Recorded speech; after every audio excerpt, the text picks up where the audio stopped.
जय हिंद। तो आज हम पढ़ने वाले हैं स्पोर्टिंग एरर के बारे में, और स्पोर्टिंग एरर से हम सीखेंगे कुल 5 नए कंसेप्ट। और उन 5 नए कंसेप्ट के साथ हम बेसिकली 2 चीज और सीखने वाले हैं। पहली चीज हम सीखेंगे व्हाट, और दूसरी चीज हम सीखेंगे व्हाई। मतलब व्हाट का मतलब होता है क्या, अगर कोई चीज है तो फिर क्यों है। मतलब व्हाट और व्हाई हम दोनों के बारे में इस वीडियो में जानेंगे। और एक और चीज मैं बता दूं आपको, ये जो सेंटेंस की हमने 4 हिस्से लिए हैं, और 4 पार्ट्स में से किसी एक पार्ट में एरर है, और उस एरर को ढूंढने के साथ साथ इस सेंटेंस में बनने वाले 5 नए कंसेप्ट के बारे में भी हम आपको बताएंगे। चलिए हम सबसे पहले सेंटेंस को अच्छे से पढ़ लेते हैं। पहला जो पार्ट है हमारे सेंटेंस का वो है कि द मोस्ट इफेक्टिव मेजर। अब देखो, पहले हम पार्ट का सबसे पहले करेंगे ऑपरेशन। अब देखो, जो सबसे लास्ट में दिया है हमें मेजर, जो होता है हमारा, जिसका यदि हम पार्ट ऑफ स्पीच निकालेंगे तो वो निकलेगा हमारा नाउन। और नाउन की विशेषता बताने वाला शब्द कौन होता है? एडजेक्टिव, जो नाउन के तुरंत आगे यूज होता है। अब देखो, ये क्या है हमारा? इफेक्टिव। तो इफेक्टिव से हमें पता चलता है इफेक्टिव क्या होगा हमारा? एडजेक्टिव। क्यों? क्योंकि इसने बताई है इसकी विशेषता, और विशेषता बताने वाला शब्द हमारा सेंटेंस में क्या होता है? एडजेक्टिव, जिसे हम बोलते हैं विशेषण। विशेषण से पहले यानी कि एडजेक्टिव से पहले द मोस्ट का प्रयोग किया है। अब बहुतों ने एक कंसेप्ट पढ़ा होगा कि एडजेक्टिव से आगे जो शब्द प्रयोग होता है उसे हम एडवर्ब बोलते हैं, परंतु ऐसा हर बार उचित नहीं होता। अब जो द मोस्ट का यूज हमने किया है वो क्यों किया है? जो द मोस्ट है वो हमें बताता है कि जो हमने इफेक्टिव का यूज किया है वो कैसे किया है? सुपरलेटिव डिग्री के फॉर्म में। हम एक बात बता दें, मोर लगाने से किसी भी शब्द में किसी पॉजिटिव डिग्री के एडजेक्टिव से पहले यदि हम मोर लगा देते हैं तो वह शब्द बन जाता है हमारा कंपैरेटिव डिग्री का एडजेक्टिव। और यदि हम उससे पहले मोस्ट का यूज कर देते हैं तो बन जाता है वो हमारा सुपरलेटिव डिग्री का एडजेक्टिव।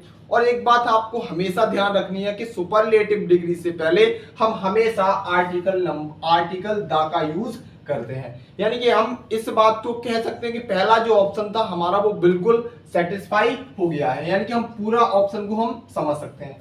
अब दूसरी बात आती है हमारे पार्ट बी की, मतलब द मोस्ट इफेक्टिव मेजर। अब मेजर का मतलब यहाँ पे जो यूज हुआ है वो हुआ है एक उपाय के सेंस में। मतलब हम कह रहे हैं कि एक प्रभावशाली, जो सबसे ज्यादा प्रभावशाली उपाय है किसका? कि to keep our road safe, मतलब हमारे जो सड़कें हैं उनको सुरक्षित रखने का।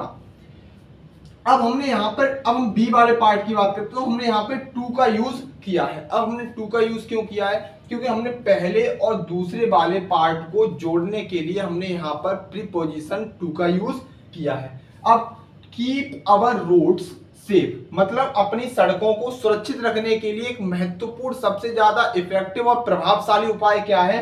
कि इज इन्फोर्समेंट ऑफ रूल्स। अब इन्फोर्समेंट का मतलब होता है हमारा किसी चीज को लागू करना या फिर उसका पालन करना। किसका पालन करना? नियमों का पालन करना, वो भी कैसे? विद जीरो टॉलरेंस के साथ। मतलब हम अपने यदि सड़कों को सुरक्षित रखना चाहें तो हमें उनका नियमों का क्या करना चाहिए? पालन करना चाहिए। टू एनी वायलेट रूल्स, मतलब उनका उल्लंघन नहीं करना चाहिए। हमने 3 बातें, तीनों ऑप्शन को हमने जब अच्छे से पढ़ा तो हमें तीनों में से किसी में भी एरर नहीं मिला। तो अब आप आसानी से कह सकते हो कि पार्ट डी में एरर होगा, परंतु एरर पार्ट डी में आप निकालोगे। हमने पूछा ना व्हाट मतलब क्या, और यदि उसमें एरर है तो उस पार्ट में ही एरर क्यों है। मतलब वाई और वाट आपके दिमाग में दोनों चीजें कैसी होनी चाहिए? क्लियर। और उसके लिए आपको सीखना पड़ेगा एक कंसेप्ट। कौन सा कंसेप्ट? कंसेप्ट होता है हमारा एनी का। अब एनी बहुत कॉमन वर्ड है जिसके बारे में आप दिन में कम से कम 10 बार सुनते होंगे, या फिर किसी किताब में आपने 50 बार, कम से कम 1000 बार पढ़ा होगा। परंतु इसका भी एक कंसेप्ट होता है, बहुत ही कॉमन और सिंपल चीज है। चलिए हम इसको समझ लेते हैं। जो एनी होता है वो होता है हमारा एक डिटरमाइनर। क्या होता है? डिटरमाइनर। और डिटरमाइनर के बाद हमेशा हम नाउन का यूज करते हैं। कैसे? इसको हम बोलते हैं डिटरमाइनर। एनी क्या होता है हमारा? डिटरमाइनर। और डिटरमाइनर के बाद हम हमेशा सेंटेंस में किसका यूज करते हैं? नाउन का। और जो एनी होता है वो हमारा जो बताता है वो क्या बताता है? Unknown quantity. किसको? Unknown quantity. सपोज करिए हमने आपको एक सेंटेंस दिया, हमने सेंटेंस में बोला do you have any pen. क्या आपके पास कोई पेन है?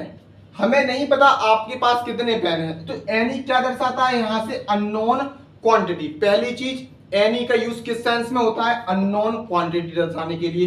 एनी एनी होता क्या है? तो एनी होता है हमारा डिटरमाइनर, और डिटरमाइनर के बाद हमेशा हम नाउन का यूज करते हैं। अब देखिए, अब एनी का यूज हुआ है, इसके बाद हमने यूज किया है वॉयलेट। वॉयलेट का मतलब होता है हमारा किसी चीज का उल्लंघन करना। क्या करना? उल्लंघन, मतलब किसी चीज का पालन न करना। अब वॉयलेट का यदि हम पार्ट ऑफ स्पीच निकालेंगे तो वो निकलेगा हमारा क्या? एडजेक्टिव। और हमने अभी आपको बताया एनी क्या होता है? डिटरमाइनर, और डिटरमाइनर के बाद हमेशा हम सेंटेंस में नाउन का यूज करते हैं, यानी कि वॉयलेट की जगह हम यूज क्या करेंगे? वायलेशन। क्या लगाएंगे हम? वायलेशन। क्यों लगाएंगे? क्योंकि वायलेशन जो होता है वो होता है वॉयलेट का नाउन। क्या आप इतने करने से हमारा सेंटेंस सही हुआ? नहीं हुआ। क्यों? अब हमने उल्लंघन की बात करी, तो किस चीज का उल्लंघन? तो आप बोलोगे नियमों का उल्लंघन, मतलब हमें किसी एनी वायलेशन ऑफ रूल्स बोलना है। क्यों? किसी एक नियम का भी हमें क्या नहीं करना है? उल्लंघन नहीं करना है। जैसे हमने यहाँ पे क्या किया है? इन्फोर्समेंट ऑफ रूल्स, मतलब सारे नियमों का हमें क्या करना है? पालन करना है। और उस तरफ हम बात कर रहे हैं, पालन तो करना है परंतु हमें एक भी नियम का क्या नहीं करना है? उल्लंघन नहीं करना है। तो आप सेंटेंस में जो एरर है वो पूरा निकलेगा हमारा, क्या निकलेगा? सेंटेंस में जो सही सेंटेंस बनेगा वो निकलेगा हमारा to any violation of rule. मतलब वायलेशन किसका?